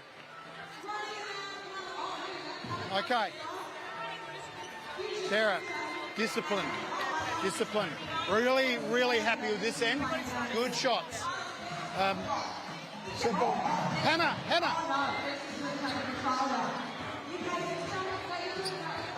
Now, listen here. Traditionally what they'll do now is they'll come up the floor, they'll double, they'll shoot the ball early, okay? You go back to Atwell, all right? Who's got Mila? You go to Mila for a couple of minutes, all right? We'll get Mon back in there. Actually, I want to go now. Go now. Okay? Yeah, trap her. Do you want trap on her or not?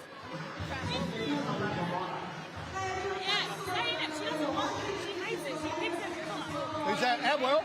Or Mila? Mila. Yeah. Stay one out with Atwell. We're trapping Mila. Okay, be aware of the slip out on the rotation on the double drags. So screening here, they're going. Okay, we're staying too long here. It was almost a ghost and we had nobody there. Then we're going to come from here. Okay? Do you want to trap this first with this? Play it straight up, but once we're in the side tunnel, we'll trap Mila. If it's one out in the middle, pick and roll, we'll go and get her. Okay, we're okay with that? Go Turkey here. All right, Keely, you're here.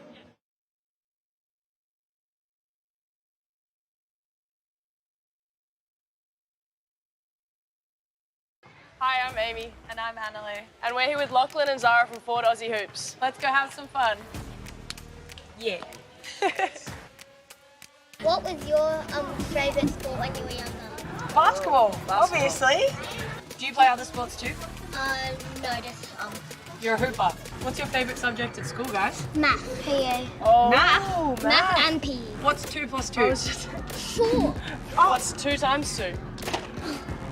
4. There we go. I don't want to stop. Do you believe in magic? Did you know that I'm magic? Oh, here we go. Yeah. I can do many magic tricks. What's your favourite thing about basketball? Oh. Friends. Do you get fouled out a lot? I do. Yes. She also gets a lot of tech fouls. I don't get tech fouls. I thought you were going to say the fun. Yeah, the fun and the friends. But the friends make it fun. The people you do it with make it fun. Yeah. All right, guys, let's go shoot some hoops. Come on.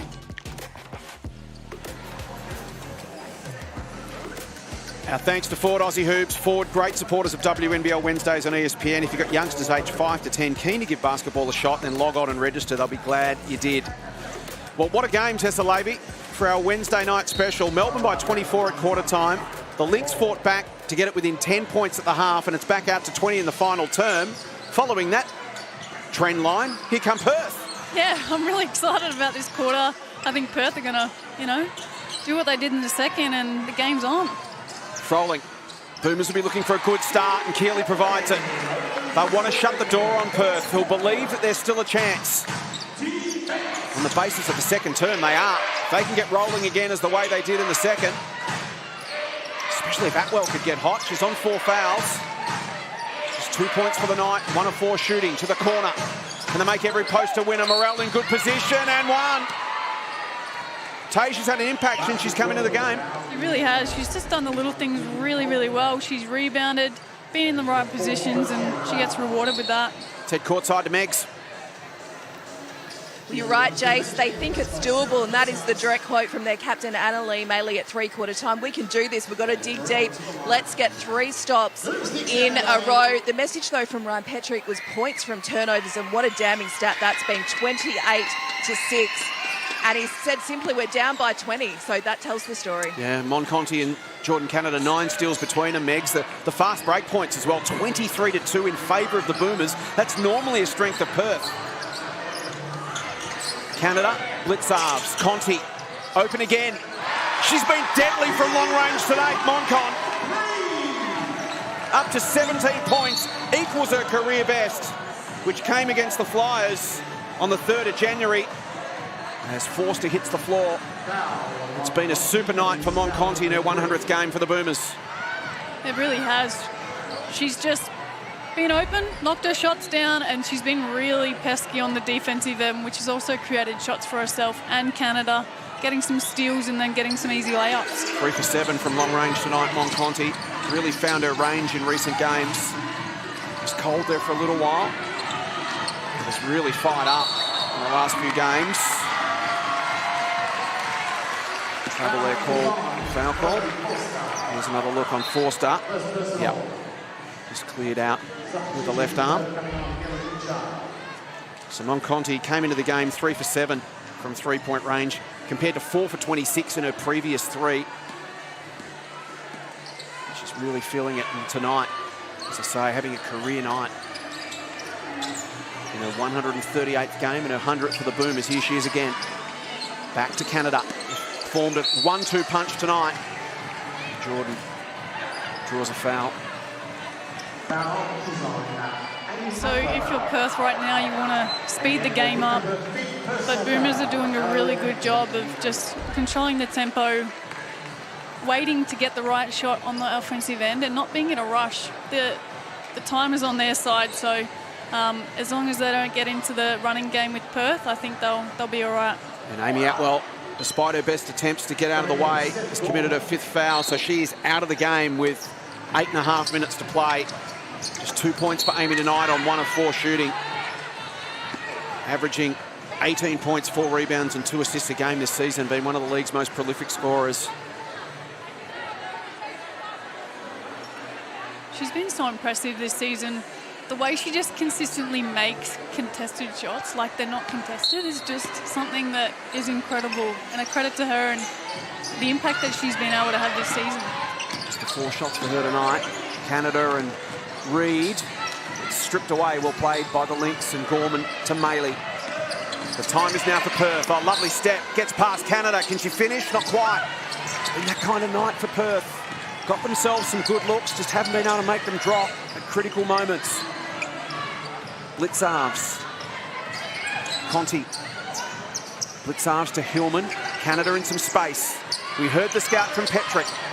Let her shoot from long range, just don't let her drive on you. Blitzarves keeps it alive. Conti, 2 seconds, 1 to shoot. Not this time. Good defensive set there for Perth. Maley to Goodchild, who got them back into the game in the second term. She was the spark. Morel's been impressive. Off hands, Boomers ball.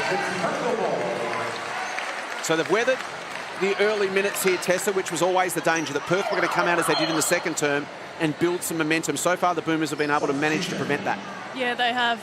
It's been really smart by the Boomers. They've slowed the tempo down, whereas Perth have tried to obviously speed it up, and they've just been unfortunate that some of their shots haven't dropped yet for Perth.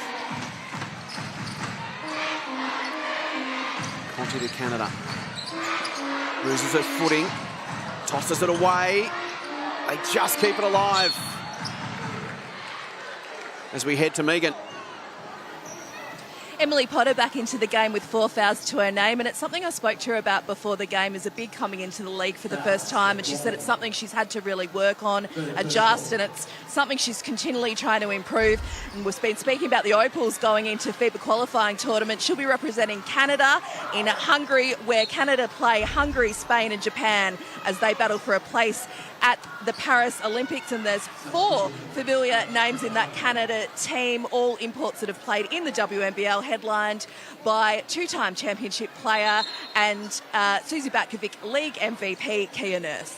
Thanks, Meg. Speaking of Canada, Jordan rolled her ankle and she slipped there. Looks to be okay. Boomers can ill afford to lose her. Missed a few games with concussion earlier in the season after colliding with Jade Melbourne. We saw just how important she was when she was missing. The Lynx to get Erin McDonald back hopefully next week. And don't they need her as they fight for survival. They're down 22 tonight. They sit in 5th. They're out of the top 4 for the first time this season. Annalie Maley, can she get something flowing here for them in the final term? Chippertoni, Potter on 4 fouls, goes against Reed. Can't finish. Frustrating for Emily Potter tonight. She's 2 for 11. And again, Jordan Canada happy to slow the tempo. Serves to Conti. Inside to Hillman. Back out to Reed.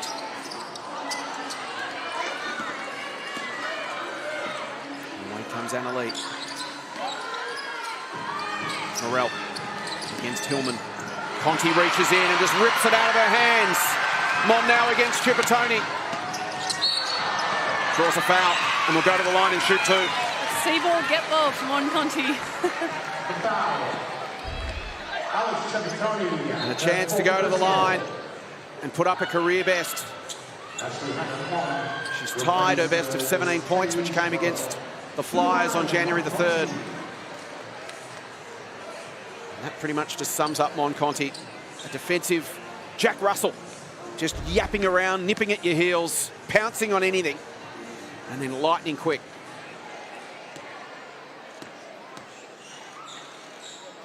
Career best night for Mon, up to 18. And in the absence of Christy Wallace, the silver lining has been the emergence of Mon Conti. It really has. And once again, the depth in this league is just incredible that, you know, while he was playing, Mon would be coming off the bench. And imagine those 3, Canada, Mon, and then Wally coming at you. It's like a 3-headed little snake that just does not let up. Chippertoni side to Maley, and I'll leave it a finish.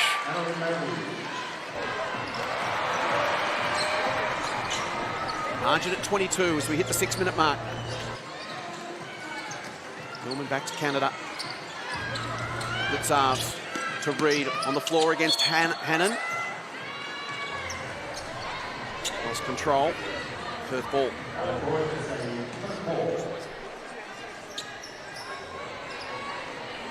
So Megan Huswaite, we had an injury report from you at the start of the night. Can you just go back over that for us? Because both sides have got some key absences that they'll be sweating on.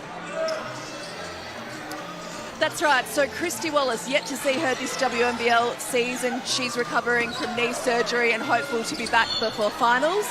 Meg McKay is in COVID protocol. She is an injury replacement for Penina Davidson, who is out for most likely the next 6 weeks with a calf injury. That rules her out of New Zealand's Olympic qualifying tournament next month. She'll hopefully be back in time for finals, and then from Perth's point of view, they're hoping to have Erin McDonald, who they have now lost, I think, 6 games in her absence. So they've gone 1-6 without their leading scorer in her absence. She hurt her knee on December 27. They're very confident she'll play here in Melbourne next Wednesday night at the State Basketball Centre against the Southside Flyers, and that could almost be an elimination final for the Lynx. Yeah, it's our ESPN WNBL game of the week next Wednesday night. Flyers and the Lynx. Hannon can't convert. Away comes Blitzarves to Conti. Reed to Blitzarves to Canada. To the corner for Terrell. Sarah follows it in. Can't finish. And the frustration just all over her body language. Hit a big three early to help the Boomers get rolling. She's gone 4 for 11 tonight. And away comes Canada. The quick hands of Canada and Conti have been a decisive factor in this game. Fast break points. 25-2. Points from turnover, 30-6. Staggering stats. That is just a staggering stat, and she just does it so well.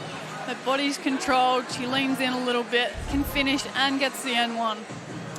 Free agency at the moment. She's one of the hottest free agents in the WNBA. 6 teams coming to Melbourne this week to speak with Jordan Canada. Seattle Storm came in, Noelle Quinn, the coach, the GM as well. They flew in on Sunday, watched her play Sunday, spoke with her Sunday night, jumped on a plane back to the US on Monday. Isn't that just incredible? Just shows the calibre of the players that we have here in the WNBL is amazing. And yeah, Canada is one of those players. I'm really excited to see where she ends up in the WNBA. Lynch Hoykark makes the three, but it's waved away. Offensive foul. So 6 WNBL teams trekking down under this week to speak with Jordan Canada. And you can see why. She is an exciting world-class player. And at 28 years of age, still got plenty of time left. And that's Emily Potter's 5th foul. So she'll sit down alongside Amy Atwell. Chipotoni's got 4 also. It's just turned out to be a really disappointing night for Perth. They showed great grit in the second term. Got up off the mat, fought their way back into the game, but then the Boomers have controlled it ever since.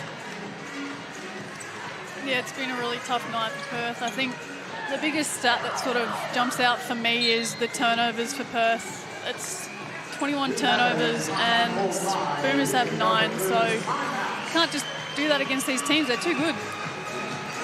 Timeout called, 25-point margin, just under 5 minutes to play. As we go to Megs. Well, isn't Tage Morrell a positive story for the Perth Lynx tonight? And in the back half of this season, a real tale of just being ready to go. We know she played with Bendigo a few seasons ago as a replacement player too, and Levy, you might remember that. But as we know, and as Jace has told us, she's been waiting for residency. She got her opportunity when McDonald got injured. She was able to play her first game in Townsville on January 3, and tonight she's had 12 points and 7 rebounds. So it's a great story of just being ready to go, and she's made the most of her opportunity as a seasoned professional. Born in Dubai, her dad's American, her mum's Zimbabwean. They met in Perth. They globe-trotted the world with her dad, who's a coach. To New Mexico, college at Nevada. She's been in Australia since 2019. It's been great to see her get an opportunity and perform. A timeout brought to you by your local Ford dealer, proudly supporting community basketball in Australia. And a great supporter of ESPN's WNBL Wednesdays. As we mentioned, next week, blockbuster between the Flyers and the Lynx. Perth almost at fighting for survival stage. They've dropped out of the top 4 for the first time this season. Tonight's result obviously not going to help. They'll lose the season series against the Boomers. Blitz halves. Rochi. Froling against Morrell. Great finish from Keeley under pressure. Tage could do not much more. She couldn't do much more there, and I've actually played with Tage at Bendigo, and she's just a player that you can rely on, and she just does the little things really well. And you know, sometimes as a teammate, that's the best thing you can be, is really reliable and predictable to your other teammates. So I enjoy playing with Tage, and I'm really glad that she's nearly got a double-double here and getting rewarded with some court time and getting it done. Hopefully her residency comes through sooner rather than later, so she doesn't have to be in the import bracket, because she's certainly showing she's well capable of being a WNBL talent. Blitz halves. Conti with the acceleration, but loses a grip. She was almost too fast for the ball then. Just ran past it. Got left behind the ball. 18 points, 19 now for Conti. As she takes a seat to a round of applause from the boombox. Career night for Mon. This helps set up this big margin for Melbourne. Gorman. Away comes Rochi.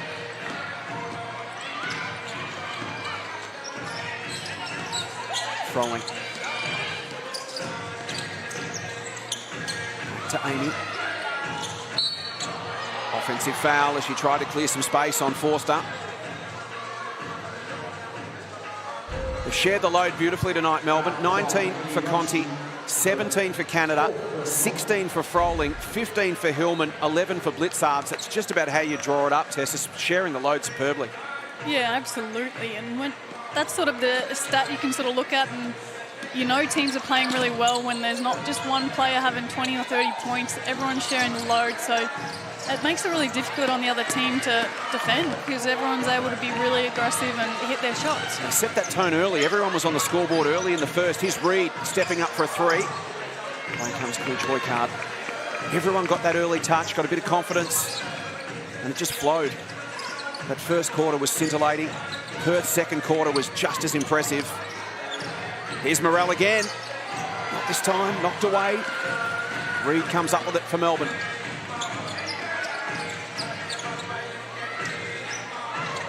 Froling wants to work on Hannon.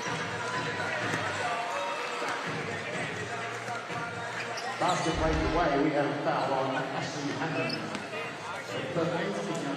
The race for the finals continues to tighten.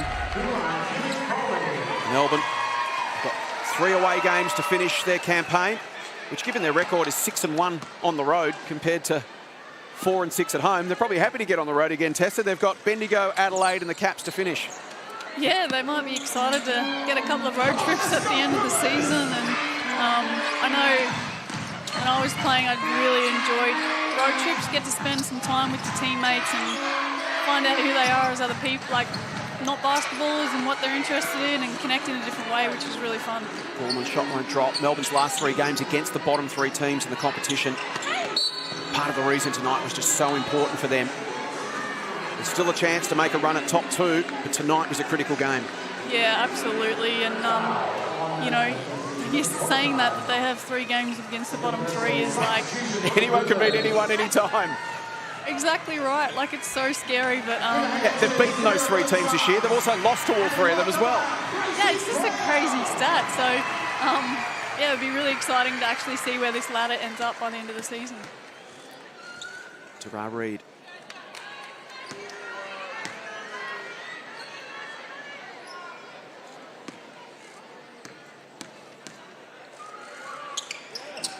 That's her second. And Melbourne have put 90 points on Perth.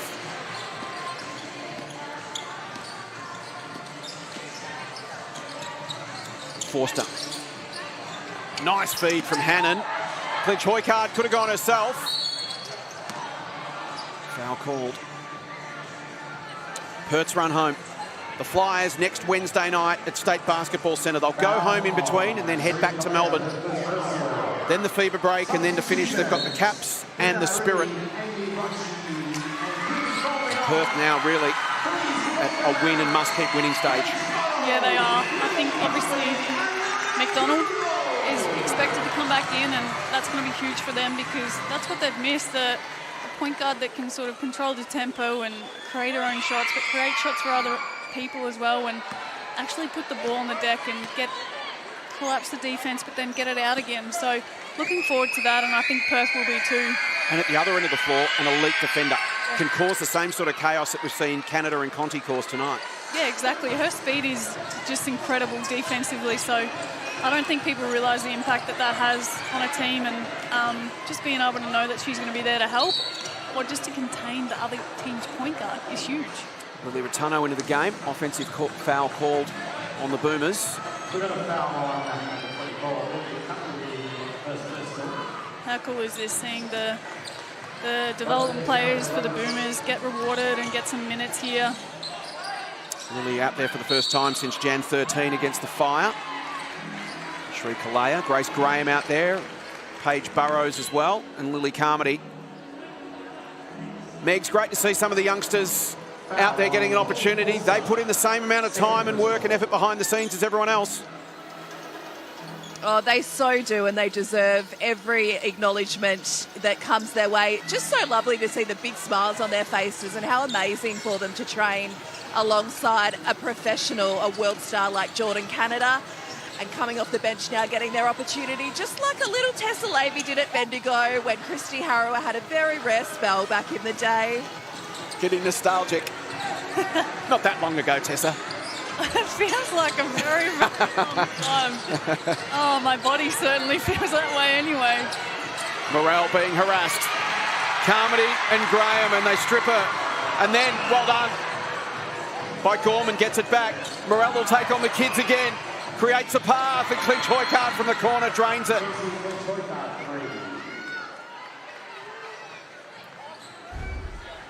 Here's another look. Mack from the corner. She nailed one earlier that was waved away. That one counts. Marching back to 21.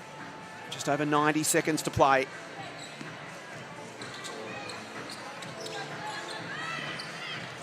Kalea. She and Grace Graham have swapped numbers. I don't know why. They've gone from 4 to 5 and 5 to 4 just to confuse the likes of me. It's worked. Carmody. Keep you on your toes. Yeah, why not? Gets a bit too easy, doesn't it? Yeah. At least no one's forgotten their jerseys this year and had to change into the yellow Knox Raiders ones. That's a commentator's nightmare. Yeah, I actually remember being at that game and I was like, what is going on here? Suddenly did a footy record to work out who's who. Yeah. Clinch Hoycard from the corner again. Drains back-to-back threes. Nice finish to the game for Mack. Let loose, Mack. Every time you touch it, just go for it. He's up to 7 points in a hurry. Here's Graham. Away comes Gorman into the final minute. Steph to the corner, Morel. Back to Mack, why not? Back to back to back for Mack. Surely she's just being point guard next time down the floor and just dribble down, shoot it as soon as she gets over half. Well, interestingly enough, Ryan Petrick says she is their best three-point shooter at practice. If you're going to back anyone, it's Mack. And you can see why. She's just gone bang, bang, bang. 15-point game.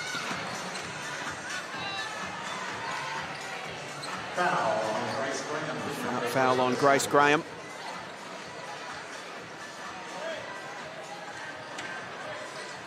Send Chloe Forster to the line. 20-year-old from the Warwick Senators in NBL 1, was a train-on player in 2021, a development player in 2022, and she's worked her way onto the main roster in her third season. An NBL 1 champion in 2022 and national title winner. Defensive terrier, she can push the ball on offense. 15th appearance this season, averaging 7 minutes a game. Another one of these young locals that are the future of the Perth Lynx.